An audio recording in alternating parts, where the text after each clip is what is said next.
Hello, everyone. Howdy. It's William and Andrew here at Allegory Gallery, and we are at Star Cottage Studio, actually. And I just remembered I need to plug in my phone because we've got some exciting things for you. We're going to be mobile, I think, for part of it, or a lot of it. It's going to be interesting. It's going to be interesting. So, welcome. I see Michelle is here. Thank you for tuning in. If you're here, please say hi in the comments and let us know. I don't know why, but my hearing in one ear, my ear like needs to pop. So we're on the hill. Yeah, we came up the hill and my ear needed to pop and didn't. So that's I'm a little distracted because I can like sort of hear out of that ear. Whew, what a day. What a day, everybody. Hello, Julie. Thank you for being here. So we've been doing a lot of stuff. There's a lot going on. I'm not going to bore you with everything, but one of those things is the new Saturday morning tutorial that's coming up. I'm working on that. I got a little bit of it done. I got to finish it tonight. But we are, if you didn't see, it's a beautiful wire wrapped hoop earring by our teacher, Jen Tucson of JNT Creations, and she works with us at Allegory Gallery as our teacher, our in-store teacher. She just had a class today, and she said there were all ages in the class today. So I love it when all different generations come together and, you know, get to hang out together and do stuff creative together. Yeah, I think it's great. And so I wish I could have gotten down there, but this weekend is Andrew's birthday weekend. So we took the day a little bit and spent some time together. And because this is one of the few days that we get out of the week that we can both kind of maybe spend some time, part of the day, the actual day, instead of just the nighttime together. So we took a little bit of time and did that. And my mom came down. She was passing through and I saw her today. So that was great to see her. And so I thank her for stopping by. It was good to see her. And she wanted to deliver her gift for Andrew's birthday. And so, yeah, it's been quite a day here. Let's see, who else is with us? We have some, Marianne has joined in. Michelle, Marianne, Julie so far, Teresa, BK, hello from New Mexico. Welcome, good to see you here again. I think it's been a while since we've seen you here, at least commenting here. Karen is with us, Harry is here.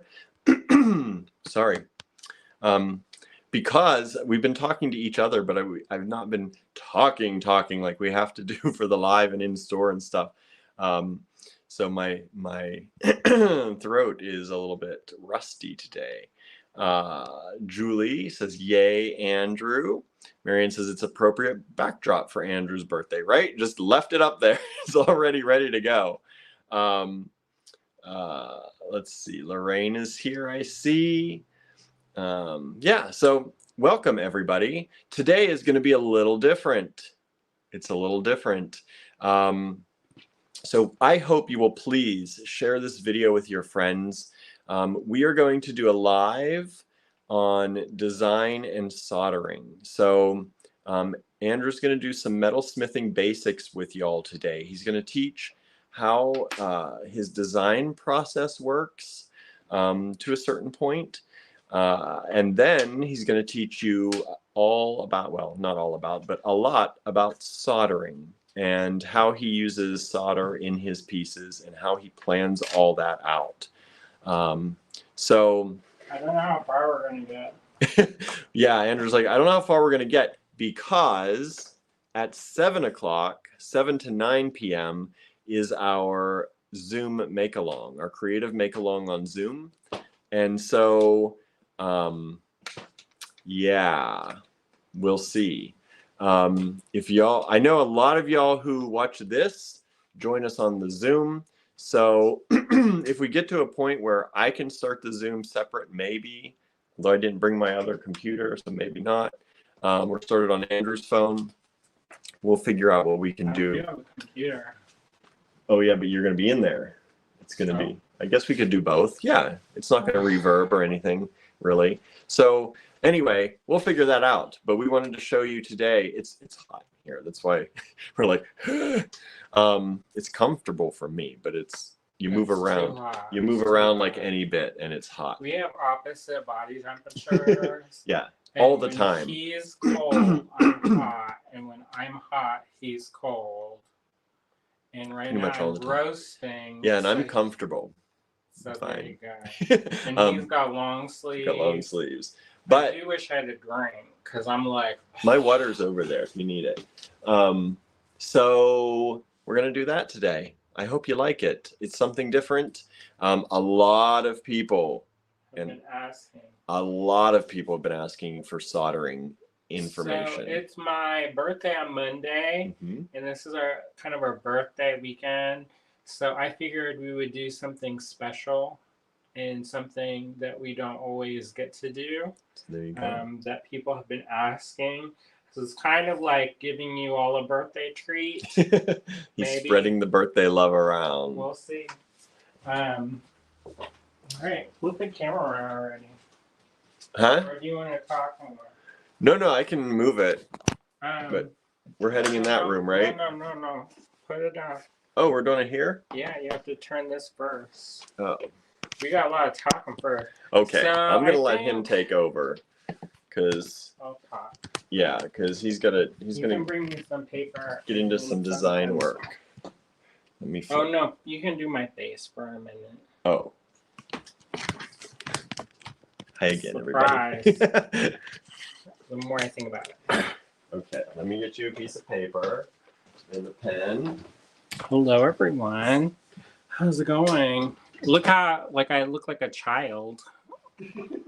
He set that real high for his height. Yeah, so hello, everyone. Hopefully you all are doing well. Busy day here in lovely Ligonier, Pennsylvania. And we've been getting a lot of stuff ready for you all. So I hope you all enjoy it. All right, so we've talked a little bit about what the goal is, but the way to get there, and I should probably let more folks trickle in since we don't have that many people watching. So if you want to like and share, that always helps boost the signal. I see a couple of people are watching.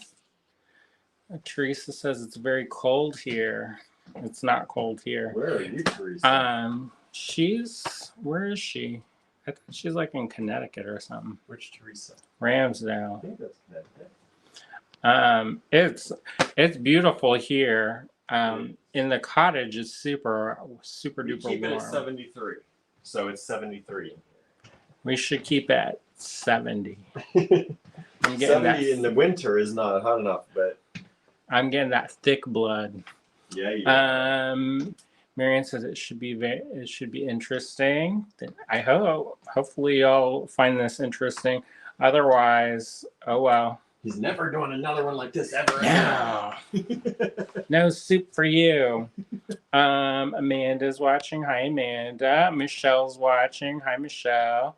Karen's watching. Hi, Karen. Marianne says planning not. Well, so here's the thing.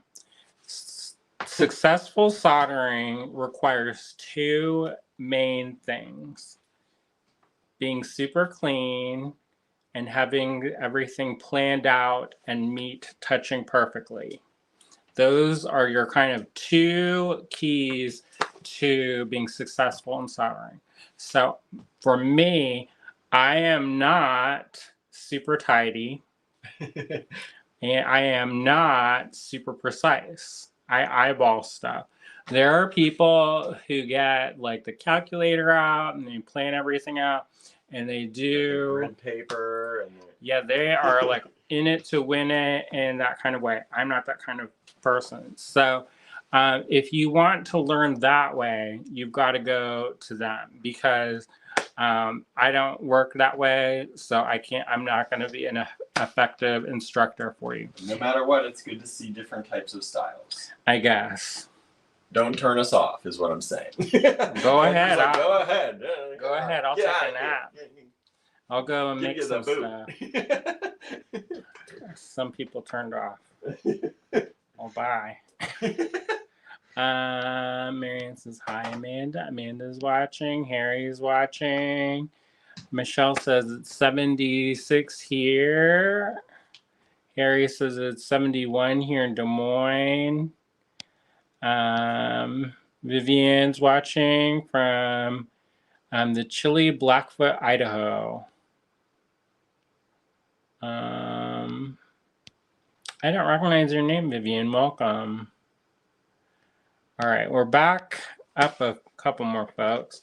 So what else did you talk about? So it's Friday. We talked about the Saturday morning tutorial coming up tomorrow morning, and talked about spending some of the day together with you for your birthday weekend. Since it's the only day of the weekend, we actually get a whole day, kind of. Well, except for this. Marianne says, would not turn you off.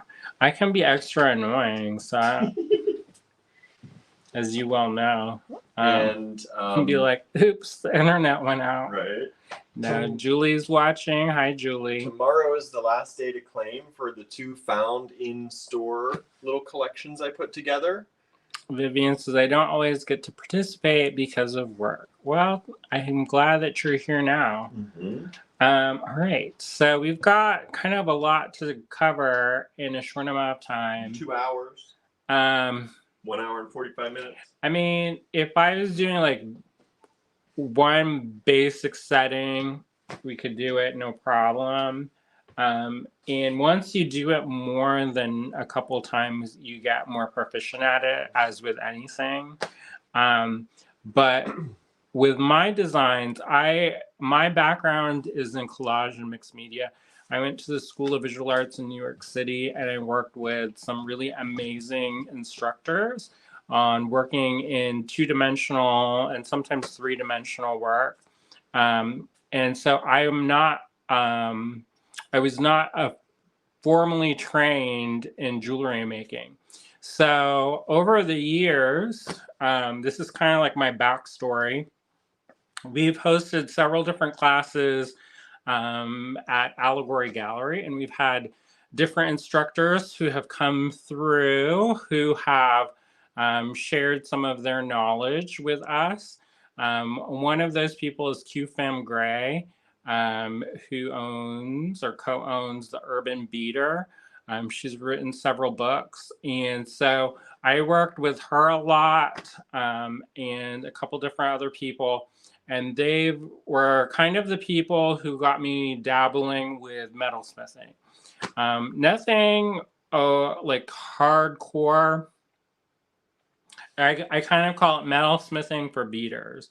So I did things like I made little simple beaded caps and some settings and different things that, were not too involved. So I'll say that my relationship with metal was kind of casual. But then when the pandemic hit, one of the things that was important to me was to go back to school and to kind of reinvest in my artistic education. And so since the pandemic, I've made a really concentrated effort to expand my skill sets and learn as much as possible. And as a non-traditional student, it's kind of easy when you go into a program and they've got all the steps set out for you. You do the homework, you do the assignments, and it kind of gradually builds up. I kind of just have been reaching for wherever I can get information. And so there are gaps in my craft knowledge. So just know that. But I have been spending a lot of time working on learning more about metalsmithing, different ways of fabricating, and really investing a lot of time in refining and building upon that and deepening my relationship with metal. So I hope that you all kind of enjoy this. I've been super fortunate to work with a lot of amazing instructors who have helped give me that information and empower me. One of the people who really made a dramatic impact in my metals career is Stacy Rogers. She's one of the teachers who teaches at Contemporary Craft in Pittsburgh. She's been a wonderful friend and mentor. And, you know, because I had a lot of like this and that knowledge that I've gleaned from books and from YouTube and from different weekend workshops that I've participated in or kind of overheard. And so it was nice to go back to basics and work through all of the fundamentals and, you know, get more confident in my skill set. I'm really lucky to be a part of the Allegheny Metal Collective. If you're not familiar with them, they're a group that started in 2015 with different metal artists in the area, some working in jewelry, some in blacksmithing. There's a really wide spectrum of artists working in the field. And they've come together and put on exhibitions, do further educational resources and empowering each other and that kind of sort of thing. So I'm super lucky to be a part of the Allegheny Metal Collective. They've done a really wonderful job. And yeah, so I feel really lucky for this. Let's see. Harry says, today was my 55th high school reunion. I did not attend. Well, happy 55th high school reunion, maybe. Ronnie says, hello, everyone. Windy all of a sudden in New Jersey. Glad to catch a live. Usually I watch later. I did some soldering when I had a local bead store. Would love to take a stab at it again. Glad for this live. Oh, good. Susan's watching. Hi, Susan. So yeah, so that's kind of the abbreviated story of my my metalsmithing career. And you know, my family is a metalsmith based company, but I didn't really do anything with them early, so it's kind of funny how that worked out. I always kind of thought it was too dirty and too kind of I don't know, it just was not for me at that time. But when the pandemic hit, it really made me focus on what was of interest to me and where I wanted to go with my career. And so I've been super lucky. I've only been really seriously pursuing metalsmithing for the past 2-3 years. I've been making jewelry for the past 20 years, but seriously doing metalsmithing for the past 2 or 3 years. And one of my pieces was in a museum exhibition this year, and I've been showing all over the country. So I've been really lucky in that what I've been making has been well received. And it's sort of a wonderful validation when other people who have experience in the metals industry and the metals maker field, they're like, oh, that's pretty cool. So it's pretty exciting. I see a couple more people have joined us. That's always nice. It's good when we've got kind of a robust number of people. That way, if people have questions, I'm happy to answer questions after the live, but I don't always see them. So it's always good to happen while we're doing the demo. All right, so one of the things that I've been working on for the past few years, I kind of make I make a lot of narrative work that's inspired by fairy tales and mythology and different kind of cultural stories. So sometimes that work is, I make these little creative muse pendants. I don't know if you all have seen them. I started making them at least available for purchase in, what was it, 2019? Which one? Those pendants, the ones that we have in the Photo 2021. 2021. think it was February of 2020, maybe 2020. I don't know. That seems kind of late. Because we had the cottage then, right? We had, I don't know. 21, not in February, we didn't. So anyways, I've been working on those for a while. I remember that's one of the last things that I made in the old studio. So my old studio used to be our spare room in our house, and it was what, 8 by 10? 8 by 10, 10 by 10, yeah. It's very small. It's a small space. So this is not to say that you can't do this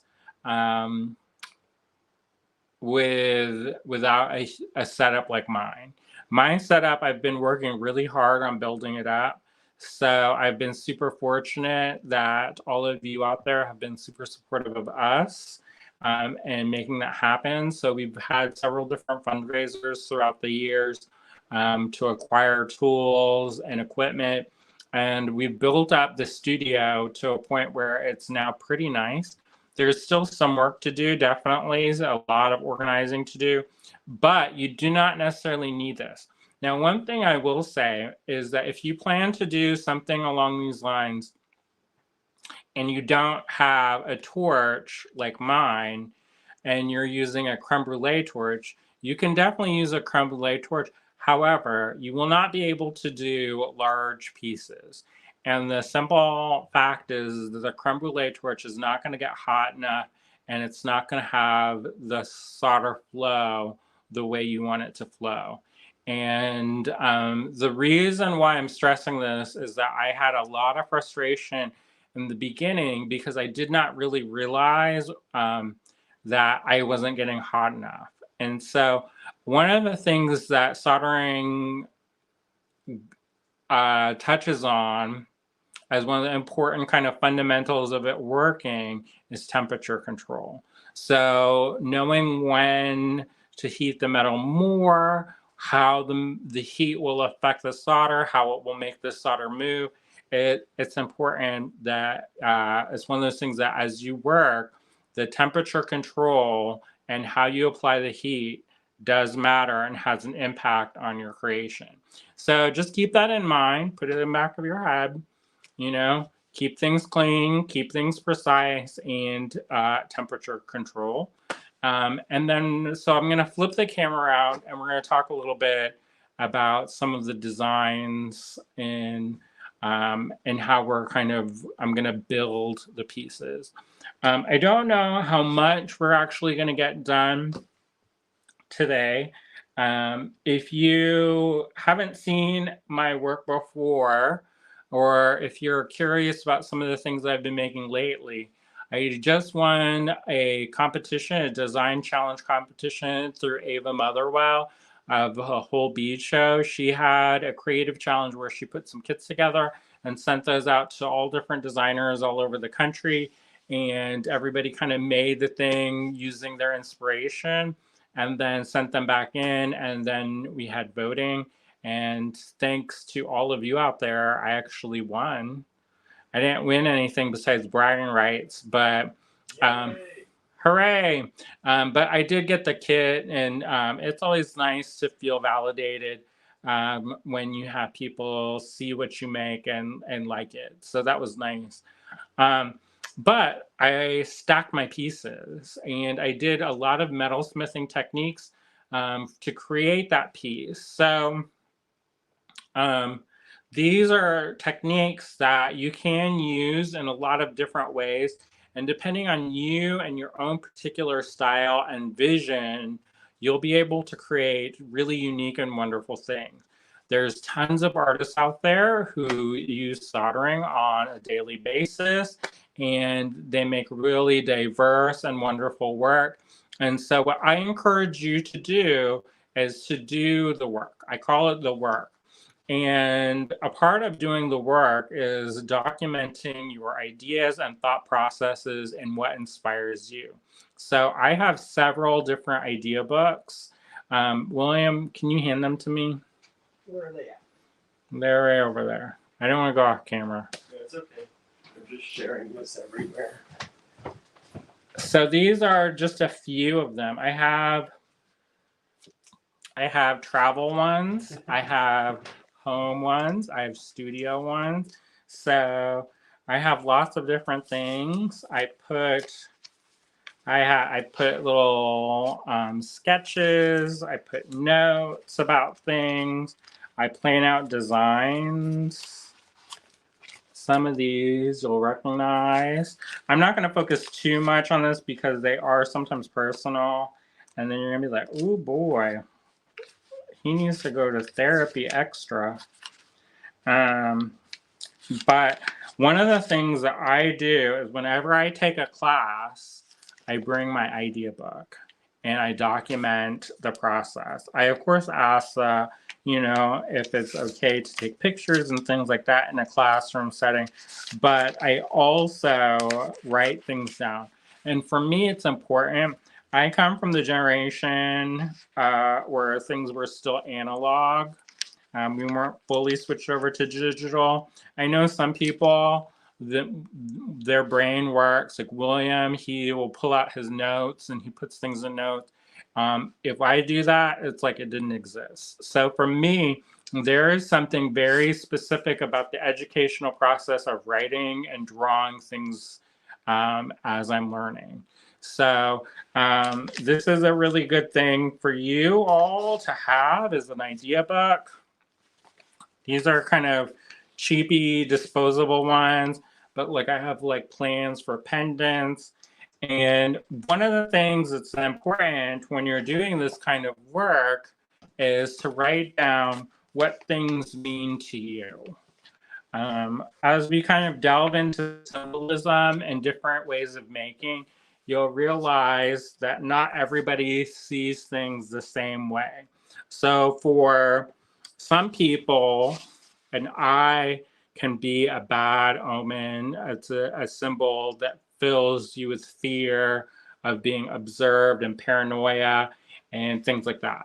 For other people, it's a protective symbol. It's a symbol of wisdom, of knowledge, of self-knowing. So it's important that as you work with this, if you're going to make narrative-based work or even abstract work with using colors or shapes or different things like that, it's important to understand your artistic voice and what that means. I think it's kind of like learning a language, and the different visual elements that you use are components of that language. And if you don't know what you're saying, it makes it hard not only for you, because I think it's sometimes frustrating. Have you ever felt that way? Like when you try to make something, but you don't really know what you're trying to do, and it just doesn't seem to click. So that's a problem for me as a professional who makes a living off of the things I make. If I go to the studio and I don't make something, then it's a problem.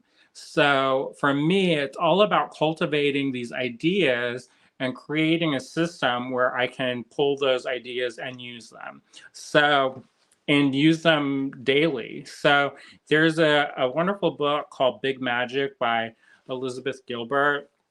She's the one who wrote Eat, Pray, Love. And in it, she talks about different kinds of forms of creativity.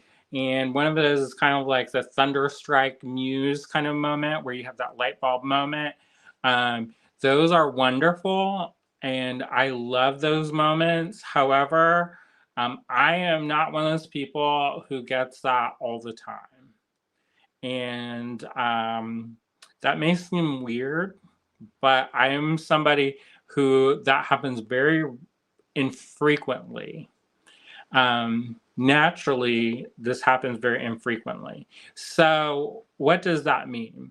So if I have to wait for every time I'm inspired by this kind of moment of magic to make something, then I will starve to death. And that's not necessarily a bad thing. Sometimes, it's okay to have another job and do your creative outlet as a hobby. But for me, since I've chosen this as my life path, if I do that, then it's trouble times. So what I am interested in is how, as an artist and a creative professional, how to harness these ideas and create systems that can, they're basically rituals. A ritual is any process that can be repeated or any process that can be repeated to create a specific result. So, for example, a ritual might be you have to wear this jersey and, tap your head 3 times for your sports team to make a touchdown, or to, or when you're leaving your house, to check the lock 3 times to make sure that your house is safe and secure. So there are a lot of different ways that people, when they think of ritual, they think of like this, like everybody is in robes and lighting candles and doing this kind of stuff. And maybe that works for you, maybe, not, I don't know, that's up to you. As you go forth as a creative individual, you will develop and create your own rituals, which will create that mindset for you to make. And so I think that's important to be able to understand what kind of sparks your creativity and what is conducive to create a creative environment, to make a creative environment. So for me, one of the things that I like to do is I'm really into the sense of smell. I think it's a powerful connection to memory. So I do stuff with candles and aromatherapy, and I will generally put music on that I will kind of create that kind of mental headspace. And then I bust out the idea book and I look through those ideas. So this is a repository of ideas. So when those ideas come to you and you collect them, you can open up your book and say, oh, this is an interesting idea. Maybe I will do that today. And that is one way that you can kind of harness. Let me see if I can find a good example of this, because I feel as though I've drawn this out stage by stage and I didn't know how to do it. And then I had to go and seek the knowledge to figure out how to do it. And I can see the page in my mind, but that may be a different book. But anyway, so there you go. So that's kind of the work that you have to do before you get started. And I know that that's kind of,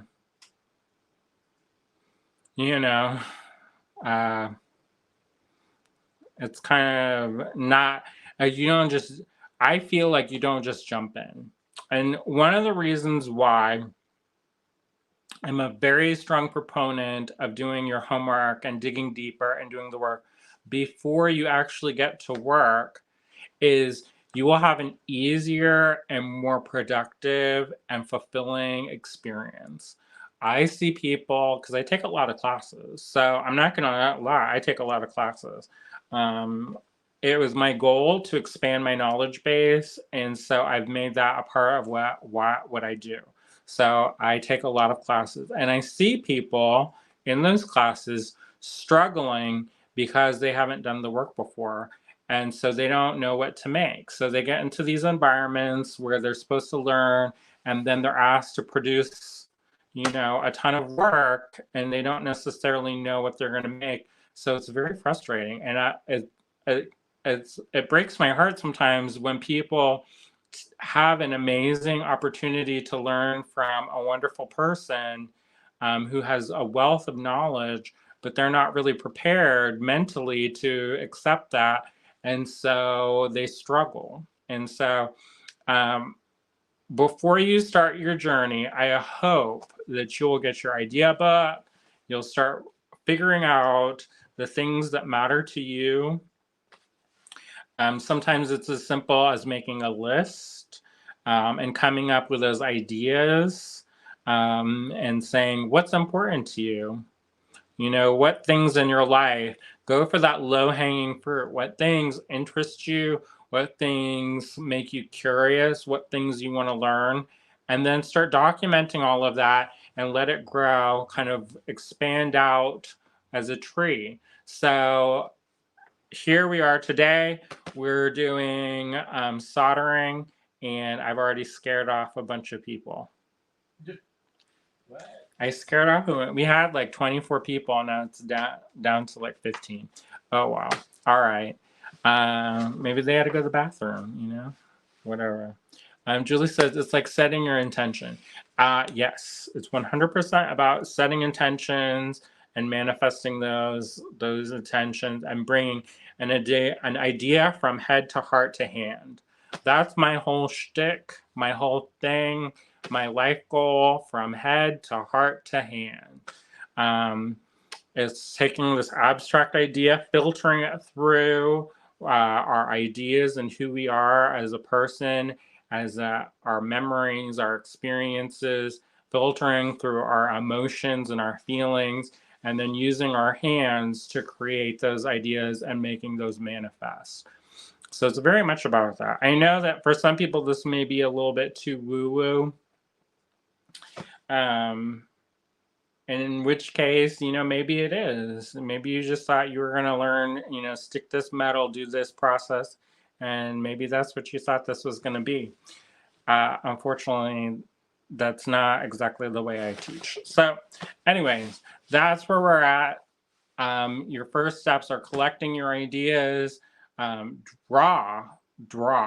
And that may seem like a really weird statement, but even if you can't draw, you can. And one of the things is it does not have to be a masterpiece. Sometimes when I open somebody's sketchbook and it's like a masterpiece, I question whether this is an object of art or an object of in, like, I don't know, if it's being used in a way that's an idea book or if it's like an art object in itself. It's not wrong if it is, but I kind of feel like if your thing is all about like making the most beautiful book ever, I kind of feel like you're not like you're not, I don't know. That's a weird general kind of statement, but I feel like then it becomes something else, which is fine. However, this is kind of like you're working through your ideas, working through your thoughts. Not all thoughts are good. Some ideas are not great, and you will learn as you document these things to cultivate a sense of what is a good idea and what is a bad idea and what is an idea that, you know, you are moved to make now and something that you're moved to make later. You know, so it's all about developing that inner voice, which helps guide you in your choices. And I think as makers, a lot of us have that already. You know, a lot of us already have what feels right to us. I recently heard a quote that I'm paraphrasing, and I don't know who actually said it, but they said all makers begin as people who have taste. And whether or not it's the people have that taste and then they try to make something, and the people who are successful at becoming makers are people who can work through that disappointment. And the only way to work through that disappointment is to make work. So, because that taste level is not going to necessarily match your skill level right off the bat, right?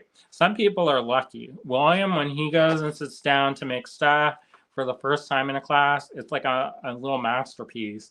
When I work, I don't know about that. well, he takes the information and translates it relatively quickly and easily. Like we took some soldering classes together, and when he did it, it was like boom, boom, boom. He was done, and it looked great. Me, I struggled. I am a slow learner.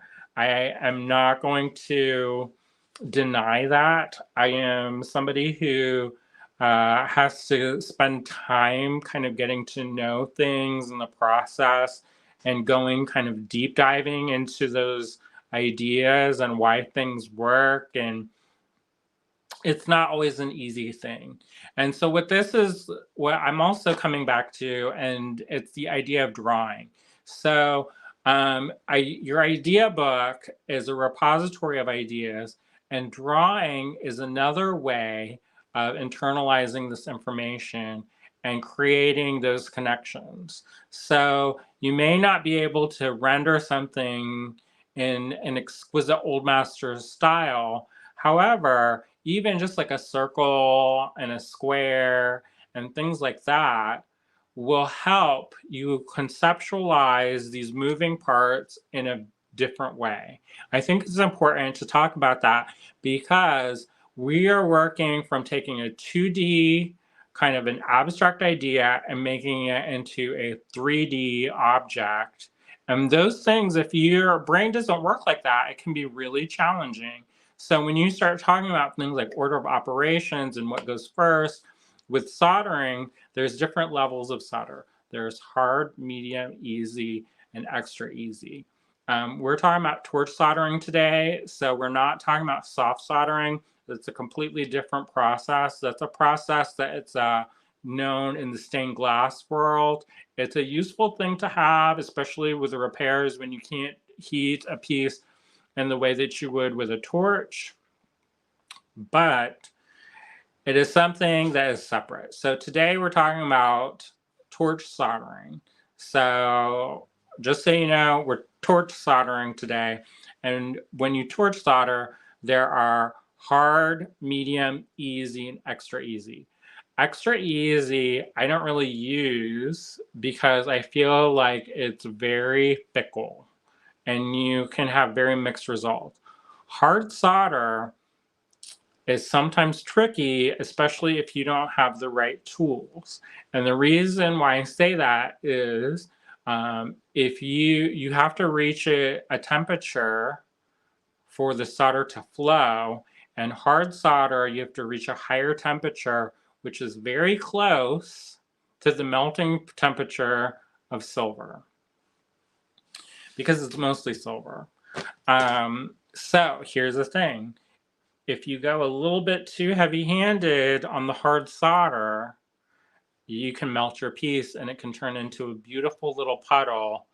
And then the sad times, or it just won't flow and you just are sitting there holding the torch over it and it won't go. So then you're like, well, that was a waste. I see that also very frequently. People will be like, it's not flowing, it's not flowing. And then they build up, they get their metal dirty because it oxidizes, and then it's not really suitable for soldering at that point. So one thing, and I can go in deep dive into all of these topics, and I'm not going to do that because when we get down to it, there's a lot of resources that you can look up. And there's books and books all about this topic, and we're not going to be able to go deep dive into metallurgy and what temperatures are what, and what has a eutectic bond with what, and all that kind of stuff. It can go really deep into it. Ronnie says, are the ideas in the book fluid or project oriented? I would say both. So whenever I have a good idea, I write it down. Whenever I have any idea, I kind of write it down. And so it's very, for me, I collect things. I'm a collector of things, a collector of ideas, of textures, of colors, of shapes, of designs. So if I see something that's interesting to me, I'll take a picture of it. I'll make a drawing of it. I will, if I see a textile that I like, sometimes I'll do what's called frottage, which is a rubbing technique where you take like a crayon and you put that on the surface and then you rub it. So it depends on you really, what interests you, and you know, what projects you're trying to make. I will say that I do work out a lot of my projects on paper first. And even if that's just like drawing it out and writing out the steps, it's very helpful for me. I see William, he says, want to get one of Andrew's favorite idea books? Here's an affiliate link. Yeah, I love those handbooks. They're called handbooks. And one of the reasons why I like them is the paper is nice and thick, and it's watercolor. So if you use a wet media, so, you know, if you put watercolors or anything like that, it's not going to bleed through and mess up your whole entire book. Because there's some books that the paper is really not suitable for mixed media approaches, and so it's not great. The person who inspired me to create idea books was an artist named Brooke Larson. He's a super talented artist, and he was one of my drawing teachers, and I took his workshop. And at first I was like, we're not really doing a lot of drawing in this class. But what we did do was we learned how to kind of cultivate these ideas so that when we went out into the world on our own, we were kind of had the toolbox in order to collect the tools. It's hard sometimes when you don't have that vehicle or that way of collecting the tools. So you have all this information, you have all these ideas, but you don't have anywhere to put it. Invariably, you're going to lose those tools as you go along, unless you like hold on to it and you don't let go. So the idea books are super duper helpful as a tool. Drawing is a tool and way of thinking and understanding shapes in a different way. You don't have to be good at drawing to draw. You don't have to be good at writing to write. So just know that, because I know sometimes people feel, and I feel like this sometimes, like you're not good enough, and you see the work of other people who are really talented and who are really successful, and you don't feel adequate when you look at that work, and you say, well, I love this work, but I can't make this work. And what I would say is the key word for that is yet. You can't make that work yet. But if you have a desire to make that work, you can make that work if you work towards that goal. So this is really Life Lessons by Andrew. I don't know. It's just what's interesting to me. I know sometimes when people teach soldering, they're like, this is how you put the metal, you sand the metal. But I feel like if you do that, it will come in time. Like you'll develop that voice in time. Some of you already have that voice. Some of you already know exactly what you want to make, how you want to make it. And this is just a technical guide. But for those of us who don't intrinsically know, because I'm not one of those people who intrinsically knows, I have to work through my thoughts and ideas, then this is how you do that, at least from my perspective. All right, so I'm going to flip the camera around and you're going to see me write down things in not an idea book. But I think for the ease of this demo, the piece of paper will be handy. All right, so you're going to see the ceiling for a second.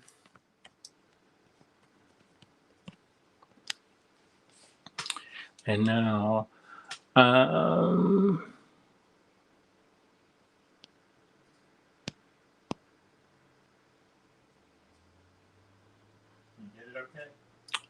maybe. It's the fourth camera down is the one I usually use. Is it the ultra wide? All right. So I've got this piece of paper And I'll go a little bit closer so you don't have to. This is really weird because it's mirrored. Oh yeah, you gotta unmirror. Um, It's in the camera settings below the camera. that's so weird that your thing automatically does that. I have it set like that. I don't. All right. So one of the things that I do as a magpie collector is I collect a lot of different things. And y'all can probably tell. I'll show you. I collect a lot of stuff, y'all. It's on the floor, it's on the ceiling, it's on the walls, it's everywhere. So that is part of my process. I like to have the materials that I want to work with when I want to work with it. Let me grab some stuff.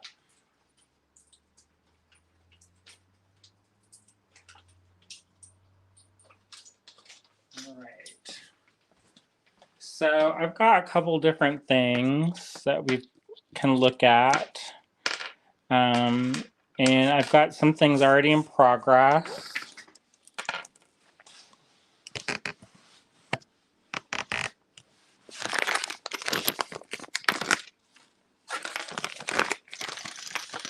And your stash is, of course, going to be reflective of your interests.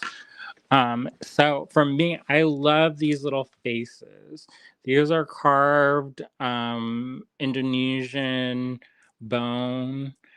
We don't sell these. If you're going to ask to buy them from us, I'm going to say no because those are mine. So I like to hoard stuff. I'm not sharing. Sorry. I know. People are like, what kind of teacher are you? You know, if I'm teaching like how to make, I'm not a person who teaches like a recipe. I teach kind of like all that stuff that people skip when they're scrolling through to find the recipe at the end. So, yeah. Oh well, some people like that talk in the beginning of those recipes. I'm not. I don't know. I've never been able to follow a recipe, so I think that may be something that's a part of my brain chemistry or something. Anyway, so I've got these little faces. I love these little faces.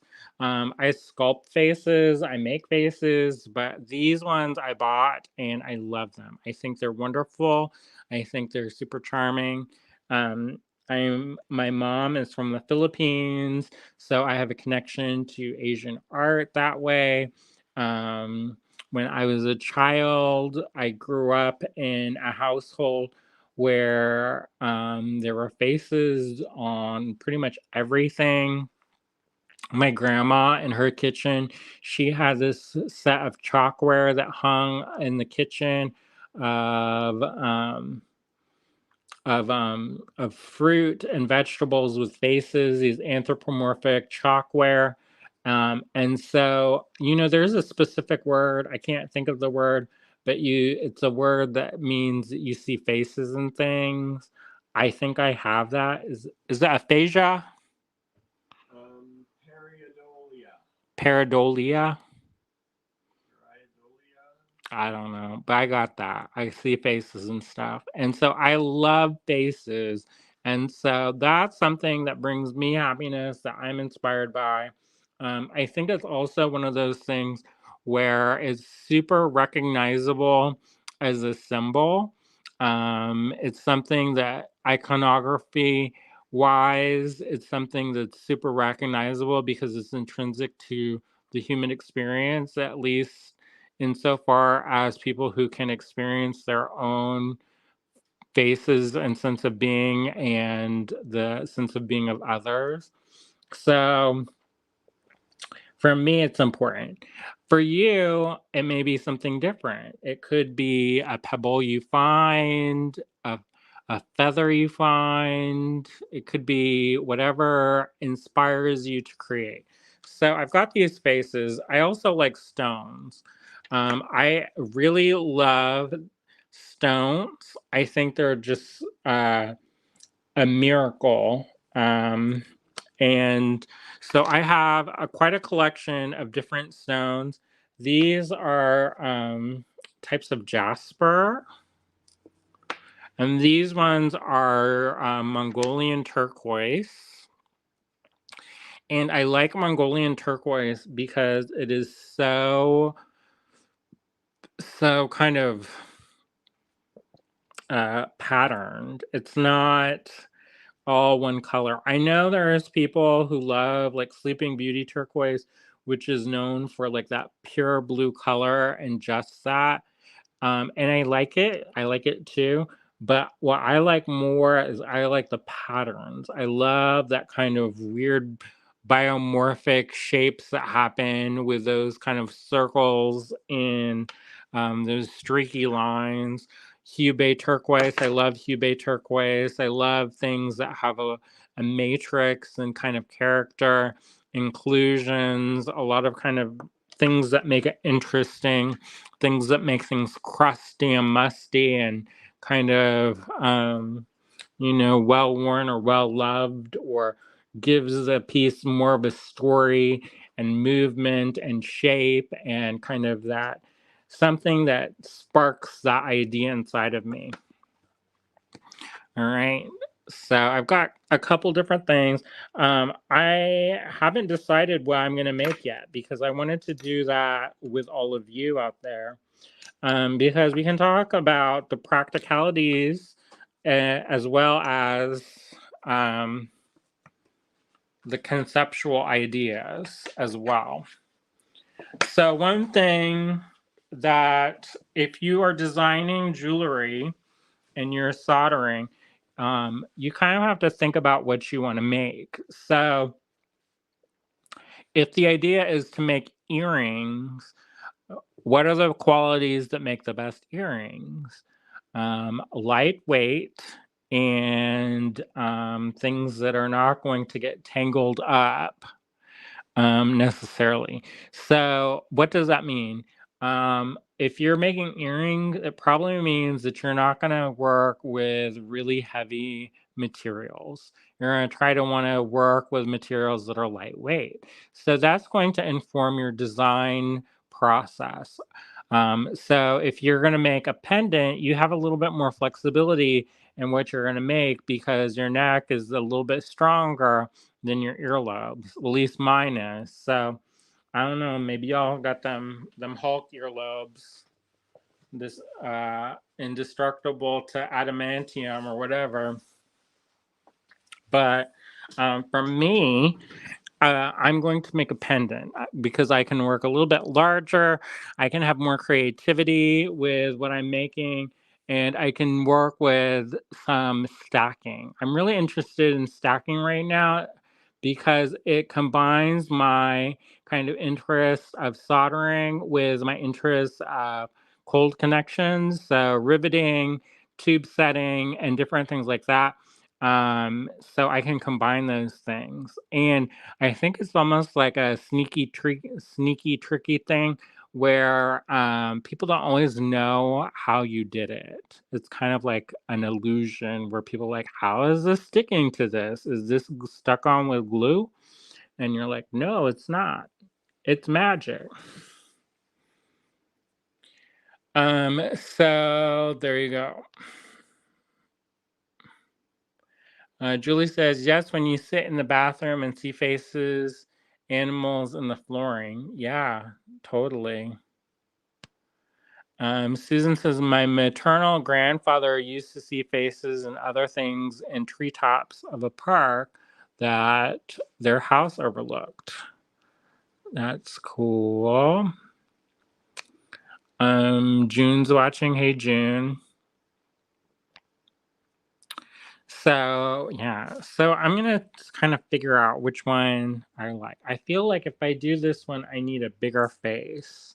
So I kind of like this. When I was little, we used to go to the flea market, and we didn't have a lot of money. So we went to the flea market and we'd go to garage sales and different things like that. And one of the things that I remember as a child was these little worry dolls. And they were made of thread and they were a little real tiny, and I think they were made in Peru or Mexico, or I can't remember exactly where they're from. But I was always intrigued by worry dolls and having these little tiny things that you could hold that would bring you comfort. I like that idea, and I still like that idea. So a lot of my shapes kind of replicate those ideas of worry dolls and kind of those, they're almost like egg-like shapes that have bases on them. If you look at my paintings, a lot of my paintings have that kind of quality to them. And you can kind of see that connection between some of my paintings and my jewelry work and my art jewelry. So there you go. Jermaine says, I often see faces when my eyes are closed. Barian says, I see things in clouds. And there's really, I mean, there's a fascinating history of divinatory kind of practices. Um, there are people who would predict the future by the movements of birds or the shapes of clouds. One of the ones that I thought was always super kind of weird and interesting was in ancient China. They would take a turtle shell that they would inscribe symbols on, and they would take a piece of hot metal and drive it into the shell. And depending on the way that the shell cracked and which symbols kind of were touched by the cracks and stuff, would indicate the future. And then I know this one's kind of gross, but there's a thing where the different oracles throughout the world actually would look at the entrails of different creatures and they could divine the future from that. And I'm a vegetarian, so we're not going to do that. But I think it's so interesting where the human mind is is a remarkable vessel in that it can interpret abstract symbols and create meaning from those symbols. There's a lot of people who are not in favor of meaning. And there are people who say that meaning is the antithesis of the human experience. And these are sometimes people who are like brain scientists who try to determine, like healthy cognitive function and not so much about what it means to be human, to be honest, in my opinion. And so for me, it's all about the meaning that surrounds us. It's all about the things that tell stories and finding comfort in what something symbolizes in. Thanks. It would not be complete if I did not start sneezing on camera.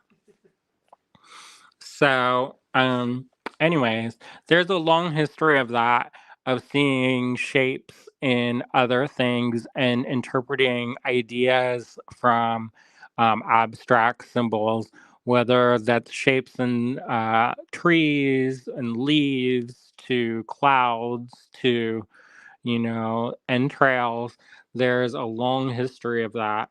And I think it's one of those things where people are looking for purpose. They're looking for guidance. They're looking for a sense of belonging and meaning and purpose, and not just this kind of biological function of eating, sleeping, pooping, and repeating.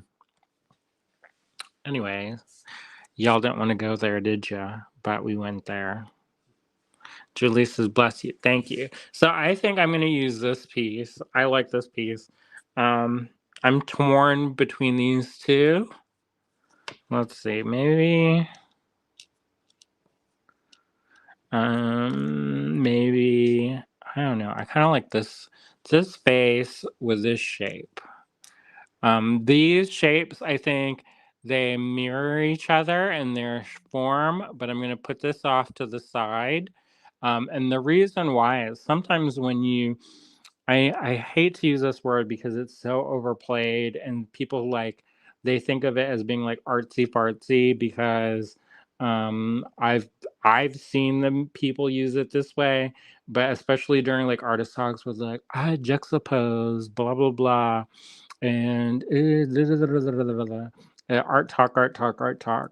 But really, juxtaposing things is putting two different things side by side in comparison and contrasting.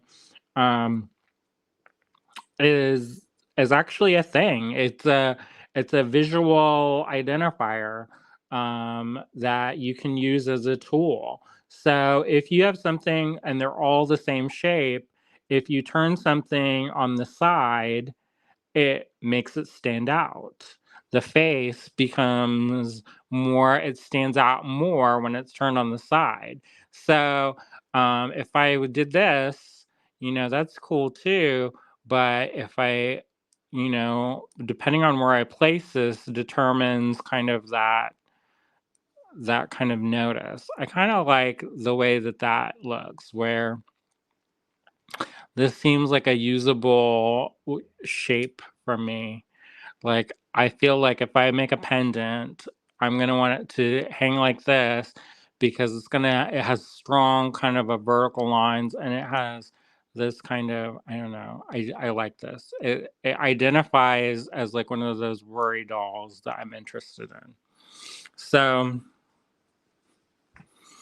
Marion says, I think symbols are necessary in our existence, even though we may not respond the same way. Well, I mean, language is an interpretation of symbols that we've all agreed upon. That is an interpretation of symbols. We just all agree upon them. And so me reading those words is an interpretation of those characters that you've put. William put the definition of juxtapose is to place close together or side by side, especially with an arresting or surprising effect or in a way that invites comparison or contrast. So basically, just what I said. He's over there giggling in the background. It's true. I don't make this stuff up. And if I did, I wouldn't tell y'all. No, I would. I would totally tell you. All right. So one thing that you can do if you don't want to mess around and you're like, oh, I'm kind of nervous. This material is precious and I don't want to mess this thing up. One thing that you can do is you can always take a picture or photocopy your components and then cut them out and then layer them. And if you do them all, I know that the photocopies are kind of not necessarily always I wouldn't say the best, but they can sometimes be kind of a little bit rough. As long as they're all done at the same time, what you're going to have is a consistency of scale. So that way, if you have duplicates of if you have like all these elements and you want to make these really complex, multi-layered objects, sometimes it's good to be able to, stack those pieces of paper up instead of trying to like balance things and doing things like that. So sometimes it's good as a mock-up for you to be able to do that. At the very minimum, what you can do also is trace your elements and use those elements like so. And for these pieces, it's not super critical. But if you have a piece, for example, that has a hole that runs through it, like right here, for instance, like this piece, if you were to do this and use this piece has a hole that runs from top to bottom. So you know there's a hole that runs through here. If you want to use that hole and say you want to make something that fits on top, you're not going to want to drill straight in the center. So sometimes those mock-ups help to determine where you can place things and not be like, trying to balance and do all this other stuff. So finding out where your whole orientations are and different things like that are important. For a piece like this, you can actually use this hole if you don't want to use it as a hanging hole. You could use this to place rivets. You could do this with tube setting. There's a lot of different options as this hole is. It doesn't necessarily have to be the hole that this pendant hangs from. But for this piece, where I'm going to use this, I'm going to use this. All right.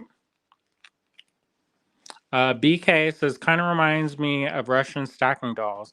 Yeah, I still love those. All right. So, William, you may have to come and help me. Well, maybe. Let me here, talk to them for a minute while I gather some different things. Okay. So, everybody, if you're on YouTube or Facebook, I put up a little poll on each one. I like this behind the scenes thing. I can do all these things. So there's a poll up asking if you've ever soldered before. So hit that yes or no. Let us know if this is all new to you or if it's something that is old hat.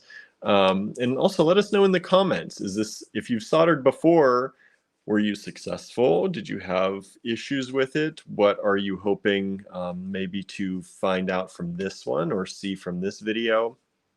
Let us know. Let us know if you had issues or if it all went well. Yeah, so let's see. Michelle says, that's a great idea about tracing around the beads. That will help a lot with the drawing and planning part. Yes, yes, it will, right? I think,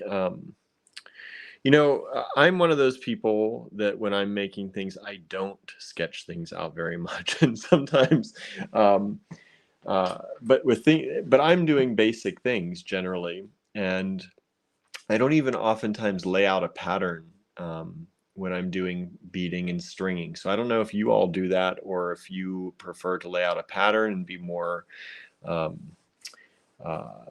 particular about what you're doing. And it's weird because I'm generally a very, I like things just so. So I don't know why I don't, but it's a really good idea.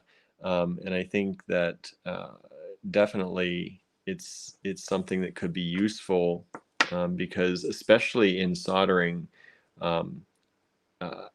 having experienced it a little bit myself, not a lot, but a little bit, it is one of those things that you don't want it to go wrong at the wrong time, because if it does, you're starting all over, right? So I think it's really good in a lot of ways to plan these things out and make sure you kind of have an idea of what you're going to do in what order, because when you're soldering also, and I'm sure Andrew will talk more about this as he goes along, but you have to heat it in a particular way or make sure that your heat doesn't undo some things you've already soldered. So it's really important to kind of have that plan and really think about what you're doing. Boy, these are some pretty stones. I'm getting distracted by these stones. So how are you all doing out there? Everything going okay for you all today? I hope so. Are you enjoying this so far? Are you getting something from it? We hope you are. We're very, I think in a lot of ways, we're very thoughtful about the things we do. And sometimes that doesn't jive with people. But I think it's good to know, I always like to hear why an artist does what an artist does when I'm hearing a talk or, watching a live. I think it's important to know where people are coming from. And, sometimes you don't get that. Sometimes people just jump right into tutorials, and that's fine too.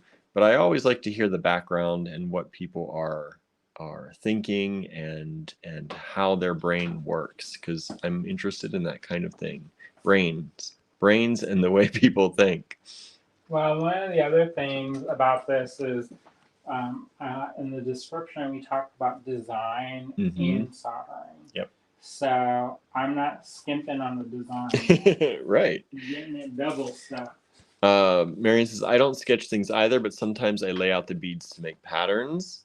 Michelle says, I lay out a pattern sometimes. Sometimes I grab a bunch of colors and start that way. Then sometimes I see something in my mind already made and start that way. Julie says, yes, liking it very much. Oh, good. Are you ready to come back? Sure. Okay. Get out of the way. Okie dokie. So, 6:20. we're gonna do one component. All right. So, and then, I mean, we knew that we wouldn't be able to finish a pendant. Well, this is technically creative make-along too, so if we have to extend into that, we can. No. It says no. I already told people we might, so there you go. No, it's not gonna happen. I already decided. I need a drink anyway. All right. So I like to work with sterling silver.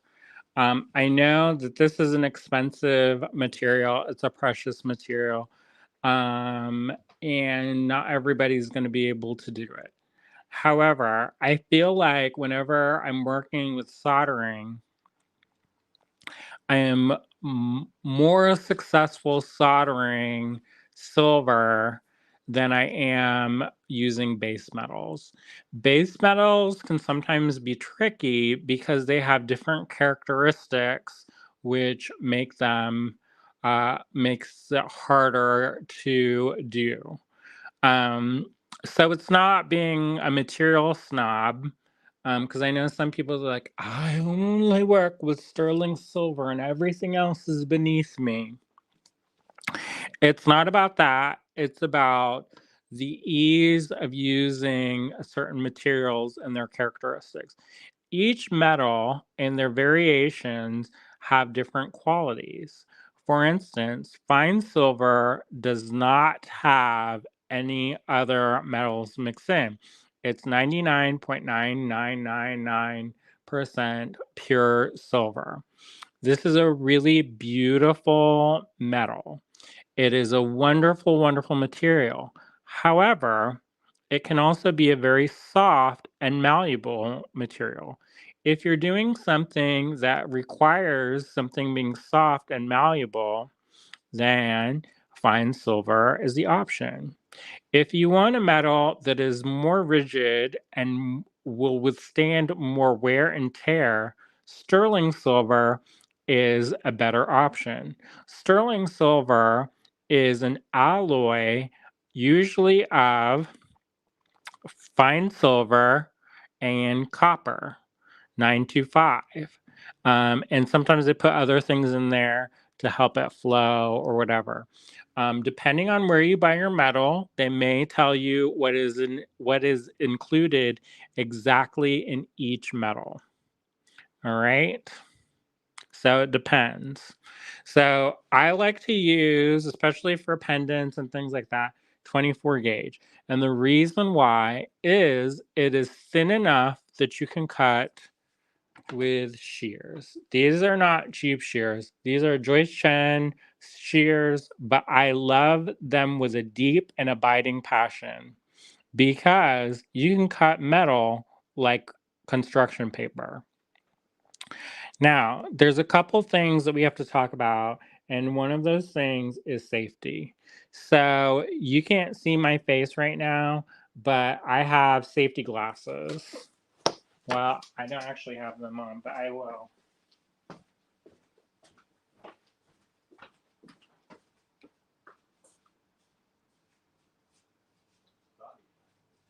Of course.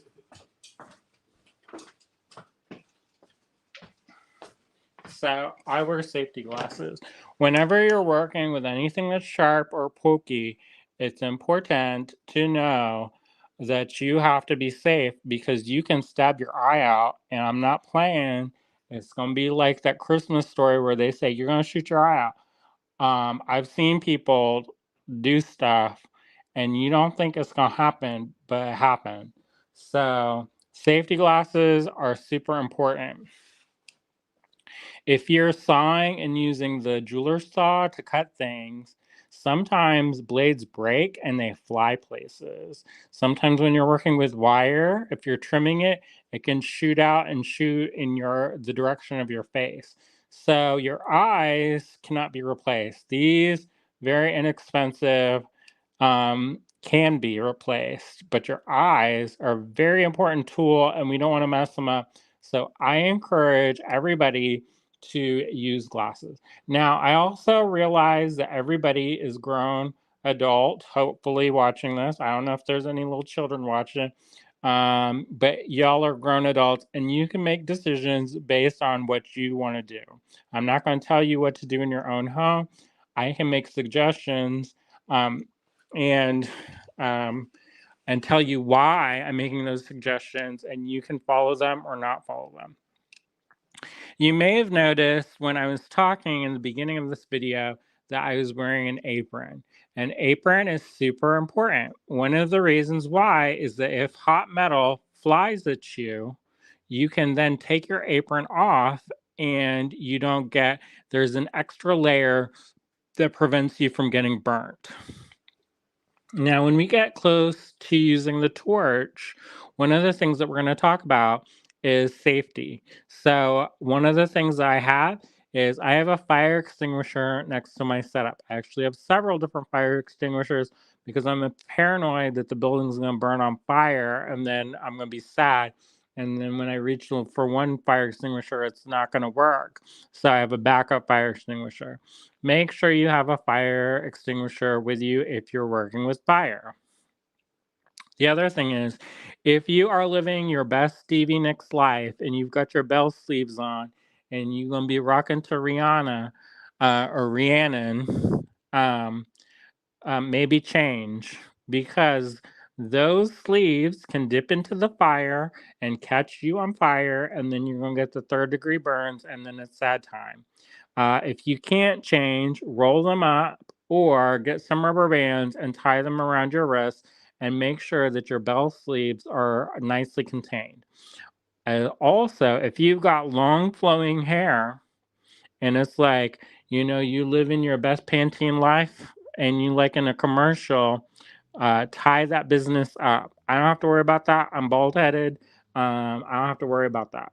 But for those of you who like to keep the hair on your head, tie your hair up. Otherwise, it can catch on fire, and then you have a Michael Jackson moment, and then the sad time. All right. So tie it. Make sure you're wearing appropriate clothing.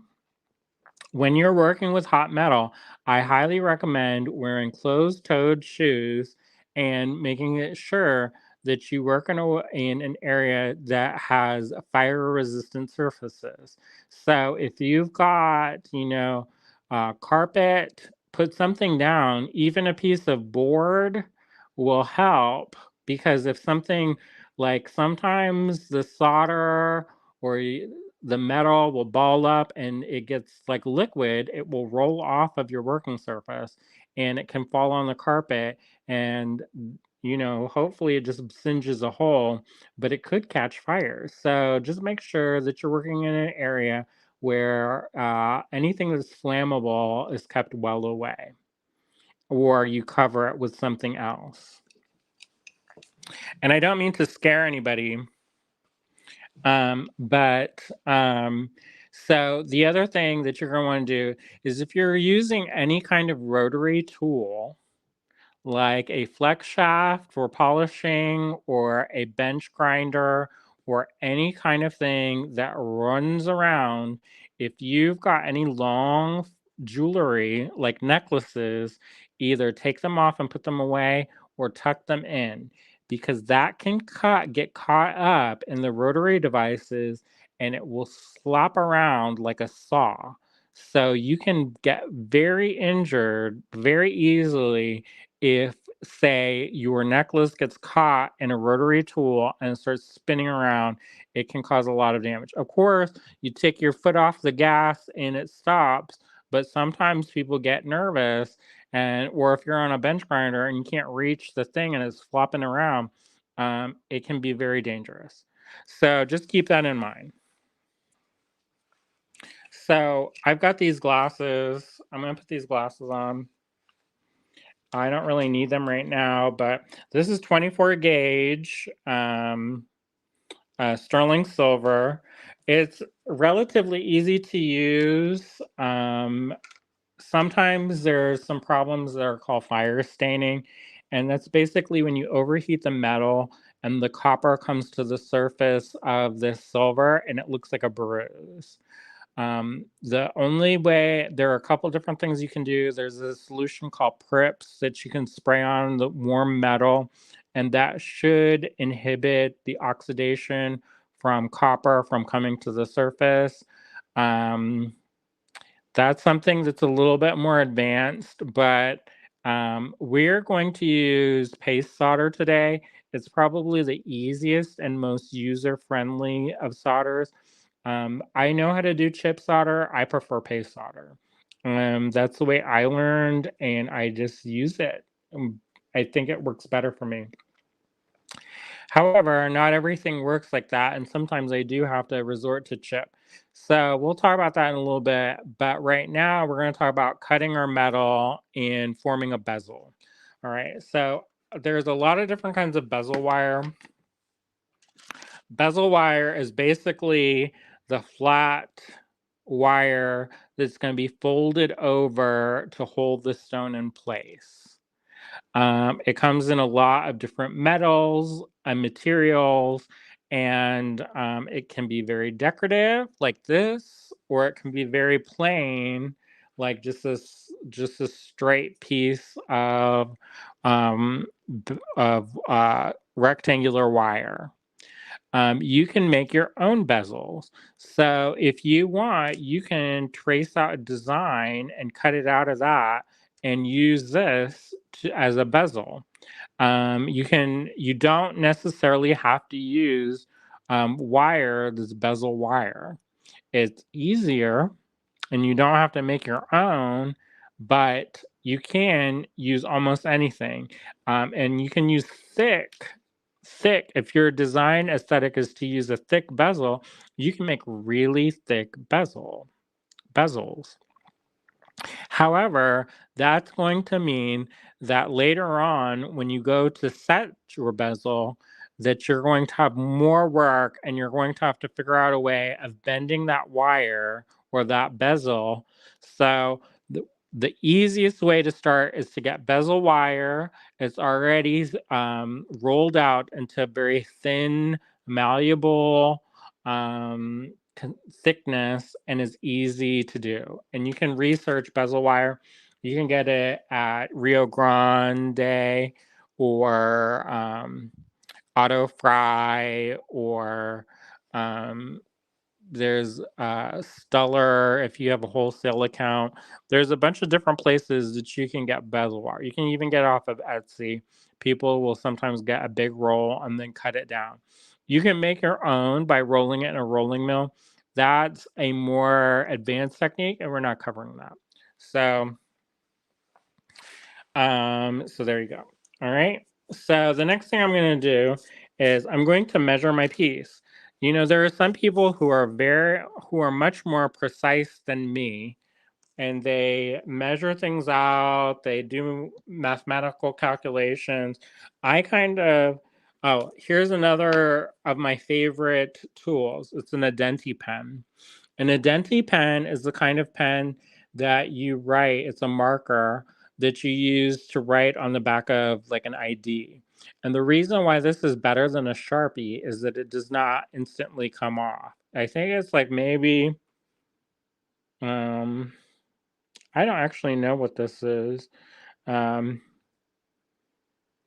Sometimes they're like an oil base. I don't know if this is oil based or not, but you know, there's a lot of different markers out there.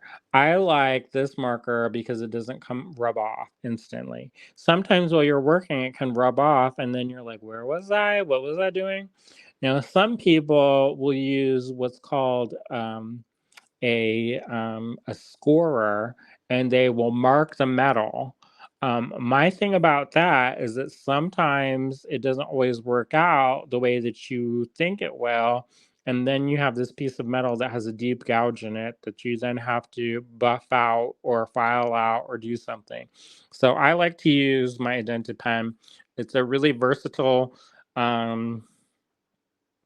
marking device that doesn't come off easily. The next thing we're going to do is you can do a lot of different ways. And I've seen a bunch of different people do it a lot of different ways. So one thing that I've seen people do is they will take a piece of cardstock that they then cut to the shape of the bezel, and then they will use that to measure it out and use that as a template. You could definitely do that. I kind of don't have time for that. So one of the other things to keep in mind of is what your bezel is made out of. If you use fine silver, it's a softer material, so you'll be able to fold it much easier. And so there you go. Also, think about where your metal is going to overlap. That's an important thing, because if you have something that's like in a place that's super noticeable, you're going to see it. Like if there's a seam, you're going to see the seam. So tuck it off to the side or underneath, or, place it somewhere that's not going to be like front and center, that you're going to notice every time you look at the piece. So what I'm doing is I'm taking this bezel wire and I'm conforming it to the shape of this cabochon, all right? This face cabochon. And I'm pressing tightly around there. If I need to, I can use the back of my pen to kind of maneuver it. And then I can mark where I need to trim the bezel or where it overlaps, all right? This is not the best angle for this, but so here, I don't know if you can see that or not, but wherever, see there's a big gap here. So I'm going to kind of press this in to accommodate for that. So it's more flush. And then what I'm going to do is, I've got this over. Is it easier to use this top-down camera I don't know. instead of looking through the camera? Do you want to try it, or are you okay? I'm okay for now, I think. Okay. So I'm going to mark this very precise, y'all. And then I'm just going to take my shears and I'm going to make this perpendicular as possible.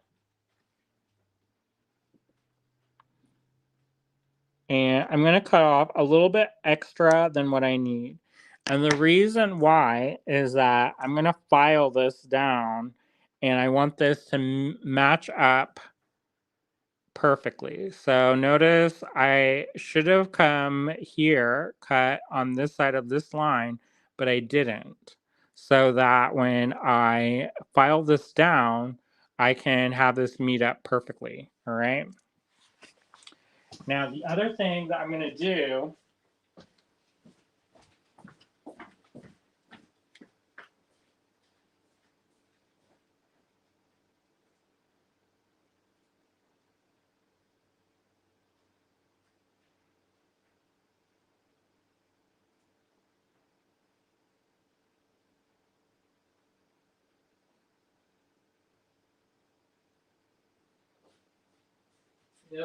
that I'm going to do is I have some chain nose pliers and I have my files. And what I'm going to do is I'm going to put this in here and test it again to see if it meets up. So It looks like it's pretty tight, actually. If there's a little bit of wiggle room, it'll be fine. So this has also been work hardened a little bit. So that will also be an account for that. So one of the things that happens is the metal will get sometimes it will bevel and it won't be a clean cut. So a good way to do that is just take your file, and the file removes material on the push, not on the pull, on the push. So you're just going to gently file this flat. Now, I will get my square, not these ones that are beveled and that it come down to a taper, but I'll get the ones that are kind of like parallel pliers, and I'll lock this in place and I'll match that up, and then I'll just file it until I hit the pliers. And because it's a straight line, I can do that. However, I kind of feel like that's tricky because this is at an angle. So you don't necessarily want to, I mean, you can do it, but I'm just going to do this with kind of eyeballing it, which is not always the best because sometimes you can create places where it doesn't want to meet up. And I'll test it out. Now, the other thing that I'm going to do is now this shape doesn't really matter. So if I need this to lay like this, I can have it be any shape right now. So I'm going to bend this, and I can see already that there's places where it doesn't meet.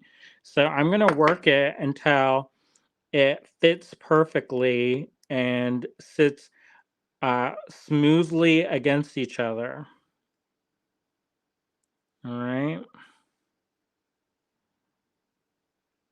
So there is a little bit of a gap on one of the ends, and I can file this.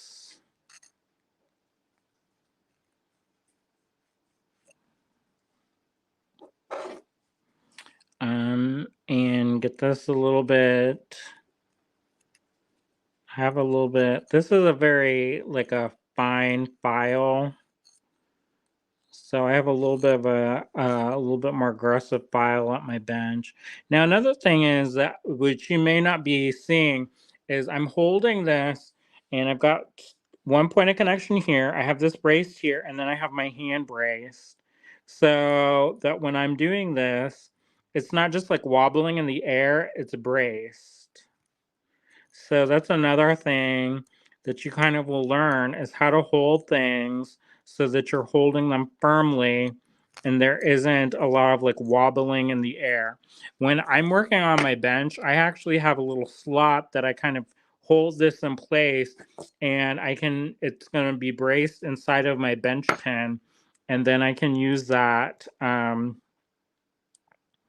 that bracing so that it doesn't come apart. All right, so I'm going to mark this. It's kind of like a jump ring where we're going to make it meet up. If there's a gap, we have to kind of overcompensate and then let the tension hold it. So you're going to see where these meet up, and they're going to be they have to meet up perfectly and then be touching evenly. All right. And there's a little bit of a gap, but I'll be fine with it. All right, so this is where we're gonna have to use, William is gonna have to help me, I think. Oh, here's the other thing. Oh, I kind of messed up, but that's all right. All right. So I turned on my pickle pot in the background. One thing that I am going to tell you is a lot of times people will keep their pickle pot close to their metalworking stuff because it's convenient for when they're quenching their materials. However, the pickle will cause your steel to rust. So I keep my pickle pot well away from my metal, like my steaks and my things like that, because I don't want them to rust. Because if they rust, they'll get pitted and then they'll be problematic. So I'm going to have to use some creative imagination. I'm imagining in my mind that there's a bezel around this. So I'm going to give myself a little bit of extra. It's a little bit wasteful, but whatever. It's my birthday. I'll treat myself. All right. And then when I'm cutting this, I'm going to cut this with using the shears. I'm going to use one even stroke. I don't want a big jaggedy line. I want to make sure that this is an even, nice stroke. If you have to stop, you can reposition it and then keep going. But we don't want to have like this big jagged line.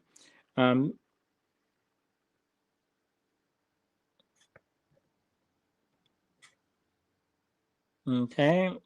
And if you have a little part where it won't come off, you can always go and just break that off like that. And I'll break this off, right? Okay. So one thing that you'll notice when you look at this like this is it is no longer perfectly straight. So when we go back over to my metal studio, we're going to flatten this out using a rawhide or nylon hammer. The reason why you don't want to use a metal hammer or a hardwood hammer to do that is you will distort and bend up and ding up your metal, and then you're going to have a pit or a dent in your metal that you're going to later have to take care of. So I've got this little piece. I like to carry this piece with me. And William is going to walk and not show my sweatpants or my footwear. At So, least William's going to try.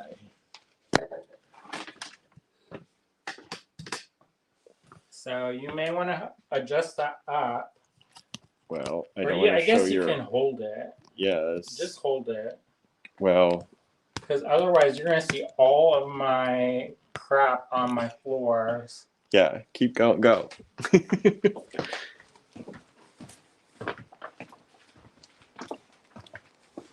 go this way, I'll go this way. Where are we heading? Over here. Over here. All right. So this is my basic soldering setup. And we're going to have to raise this out. Yeah. So I have ventilation. We have a big vent that we're going to put eventually.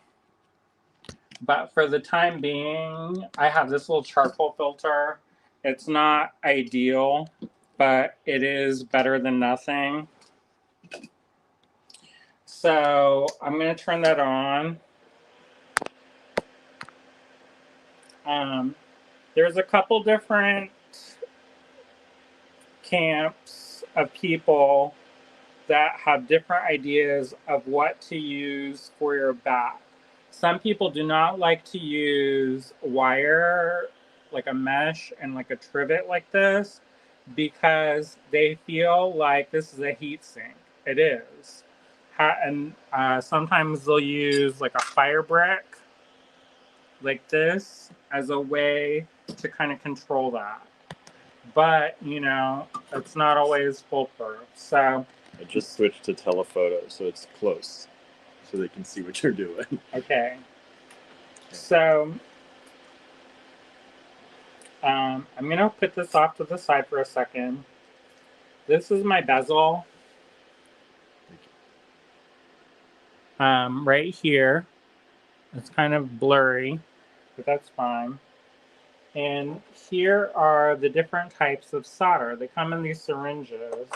So this is hard with the H.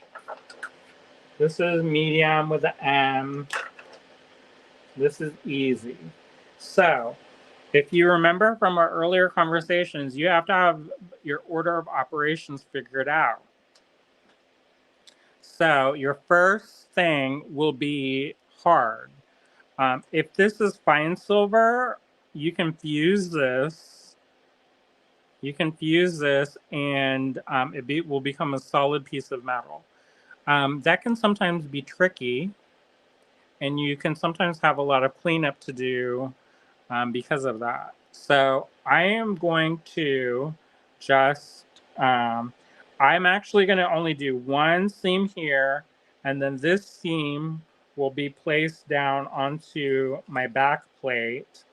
And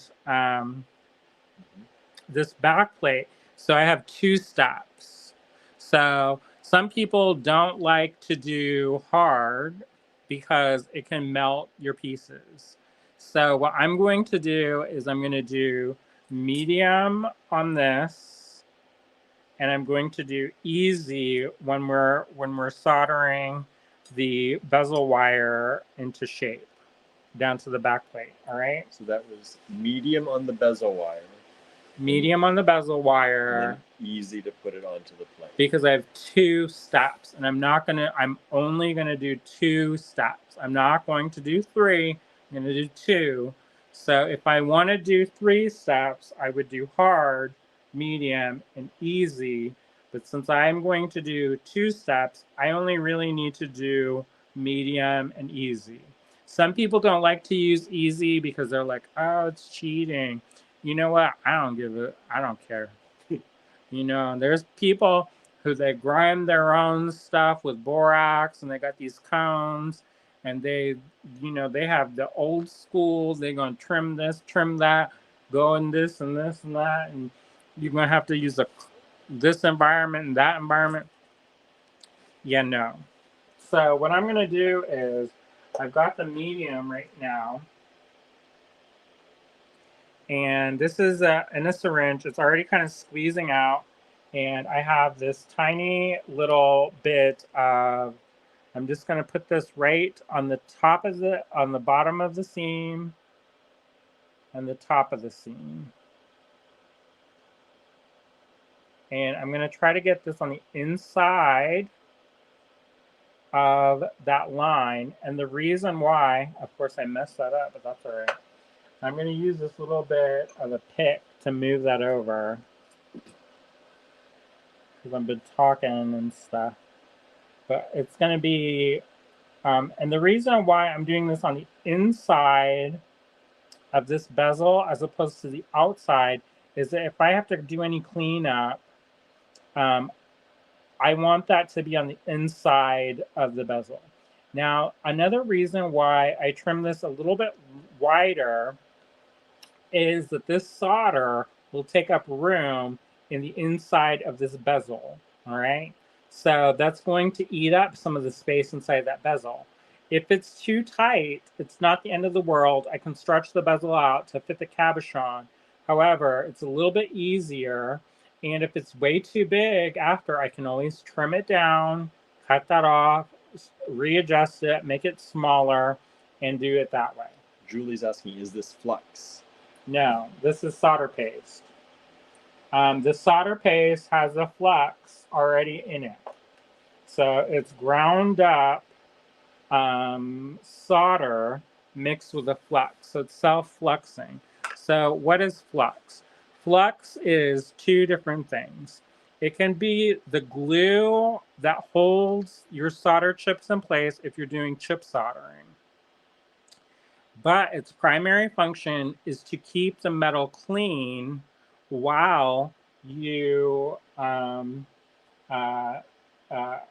heat your metal. Because if your metal oxidizes, again, it will make it dirty, and it won't be able to, the solder won't be able to flow where it needs to flow if the metal is dirty. So the solder keeps the metal, the flux keeps the metal clean. The flux also helps the solder to flow. They use flux in pottery too, I just learned, which creates flow in glazes. Yeah, but it's confusing because everybody likes to call everything flux. And so what is flux in one thing and in one thing, another thing is not always the same. But it creates flow in both cases. faces. Correct, but we just gonna put that disclaimer out Yeah. there because they're not interchangeable. No. All right, so this is a torch. I've got different heads. This is a bezel wire. I am not going to need the big Mamba Jamba head on this. So I'm actually going to use one of the smaller. This is a Smith torch. I'm going to put this in and screw this on nice and tight. And so what this does is the oxygen mixes with the acetylene that comes up from here. So this is controlled by one knob, which is this.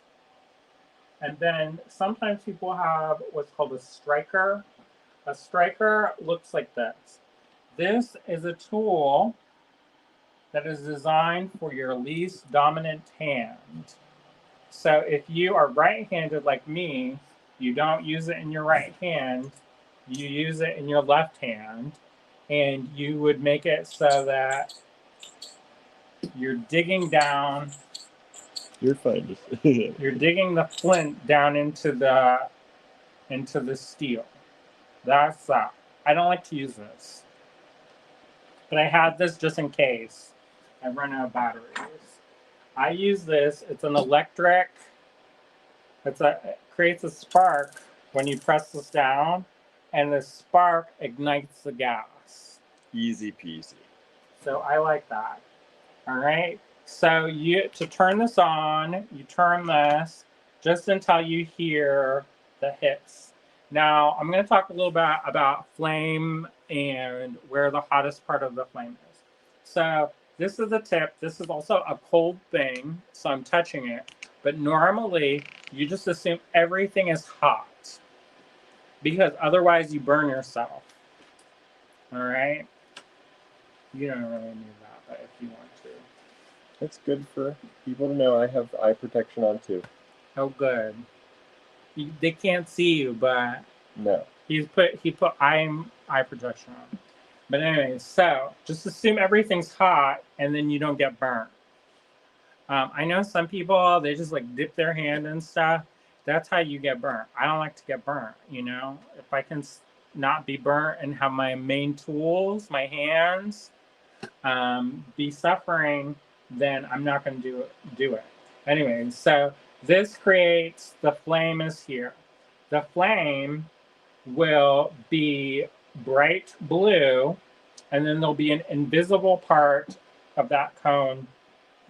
And I'll turn it on and you can see it. But a lot of the beginner mistakes that I see is people will try to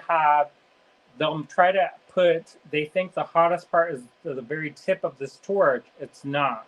The very hottest part is actually the tip of the blue cone on the flame. All right? It's not here, the tip of the torch. It's at the tip of the blue cone. It's that kind of the very tip where the invisible part meets that blue part. So if you put it too close to the tip, it will start sputtering, and the fuel will actually cause the solder to blow off, which you do not want to happen. So if your goal is to control the heat, you're going to control where your piece hits the flame. Sometimes you want that invisible cone that's further out just to dry the paste and get it so that it doesn't just melt right off. All right? Because sometimes that can happen if you heat it too quickly. Now, the other thing you're going to want to do is heat the entire piece and then focus. You'll heat the entire piece and then focus. What that does is the heat, the solder will be attracted to the heat. So if you are moving this around and you focus here, for one, you're going to probably melt your bezel wire, but you're also, the solder's not going to flow in the gap. So you want it to bridge that space in between where the bezel wires meet. All right? The goal is to have these meet and then become one. So we've got the solder paste. It's on the inside of the seam. And then what I'm going to do is I'm going to turn the gas on. Let me position this so they can see when you are working on it. All right, well, the gas is on, and I'm gonna put this in the flame, or the igniter. And sometimes when you're starting a new head, hopefully I didn't run out of oxygen or fuel.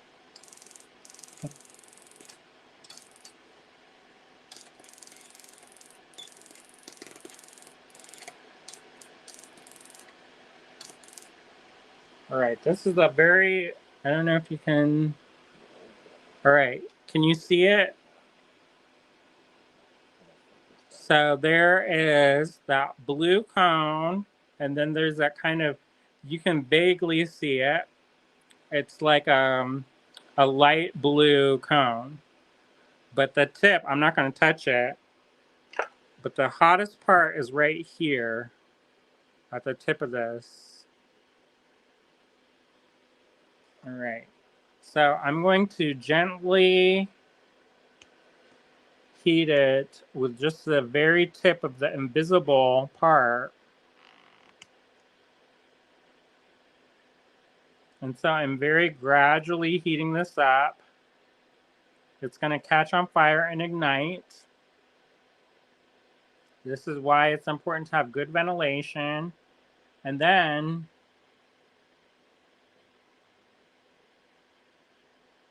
there you go. So the solder flowed. I hit it there. You probably couldn't have seen it. That's one of the things that you're going to have to do in slow motion because it happened really fast. All right. So the other thing that's important, this is hot. Let me switch cameras real quick. Get back to. All right. This is hot. So I've got these tweezers. They've got these little wooden scales, and these wooden scales are going to help because metal conducts heat. So this is how you don't get burnt, because this can get very hot depending on what you're doing, and it can burn you. So these little wooden scales, you don't even really think about them. That's what's going to help it. So I'm going to pick this up. It kind of attached a little bit, and I'm going to put it in my quench pot.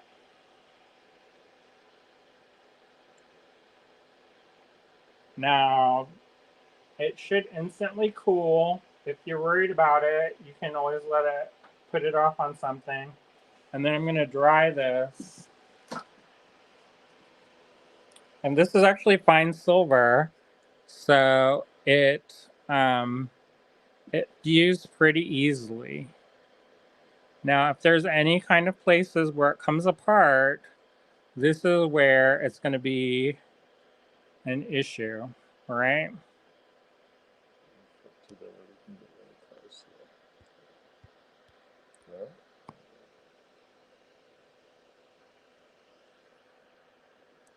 So that's all one piece now. If there's excess solder, you can file it off and make it nice and smooth, and like you can't even see the piece anymore or the seam anymore. One thing that I do is sometimes I'll take my chain nose pliers and I will press this and compress this down so that so that if anything is sticking up, it won't. So with this is a scalloped wire, so it's got kind of these curves. In the curves, I've matched this up so that it fits perfectly where kind of I didn't have to adjust too much. Sometimes that's not always possible, so you have to take your file and kind of shape it and get it to be a little bit smoother. With this, I think that's a pretty good match. Yeah, that looks good. So I'm not going to futz around with this too much because every time I manipulate this wire, I'm doing a process called work hardening. So what I'm going to do is I'm going to kind of bend this into the shape I want it to be and have this press down. And what I'm going to also do, one of the very important things that I have to be able to do is that it has to if it fits on the back side, that's great, but it's actually not as important as it fitting in the top.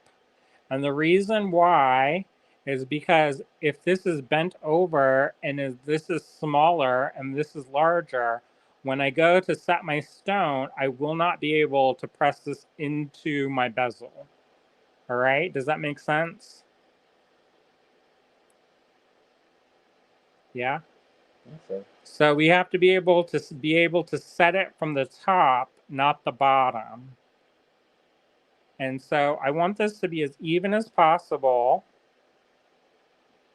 and then have this be able to evenly and smoothly come out. Some people are calling out the time. It's 7 o'clock now. Okay. Well, I'm almost finished. Actually, I'm not. All right. So I've got my easy. I'm going to put this on the inside rim. And because this is fine silver, I don't have to do a ton of cleanup. Normally, I would pickle this.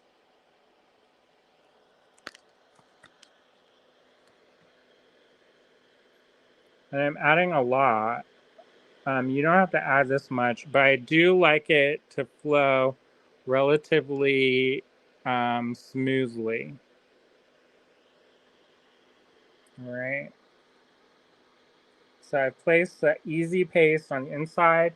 I'm going to actually take this and I'm going to walk over to my anvil and I'm going to flatten this out because it's still curvy. I'll be right back.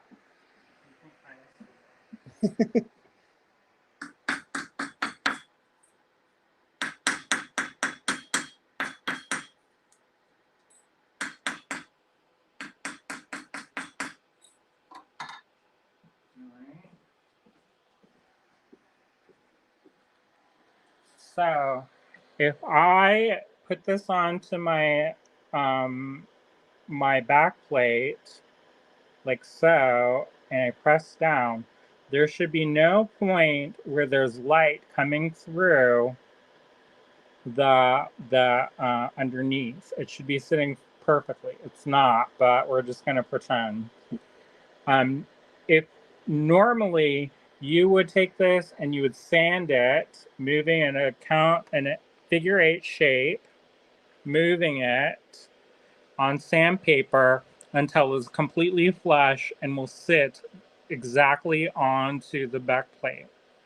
Now, so I've got this, and you might actually want to come from the up and you take a look at it. You can see that's actually really terrible. This part in here is what he's talking about. There should be no gaps. I know there's a gap on this side. So I've kind of adjusted this. We're gonna kind of wing it and hope, but that's actually, in theory, you should solder or sand it so that it's completely flush. So I'm gonna just put this and light my, I'm actually gonna change out this tip to be a little bit larger.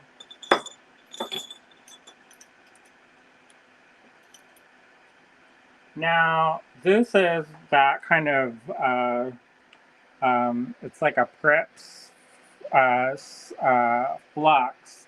And you heat this up and you spray this if you're doing normal. And then it turns white and then it turns kind of sticky. By normal, you mean the pink solder? Yeah, that. So what I'm doing is I'm going to heat this actually from below.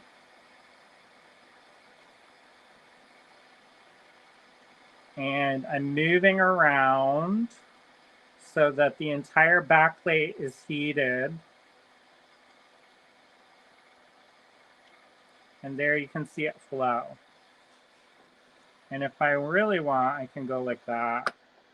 And what I'm going to do is I'm going to let that sit for a second. And the reason why I'm letting it sit for a second is sometimes if you quench it too fast, you can blow your bezel wire off of your back plate. So I'm going to let that cool and kind of situate.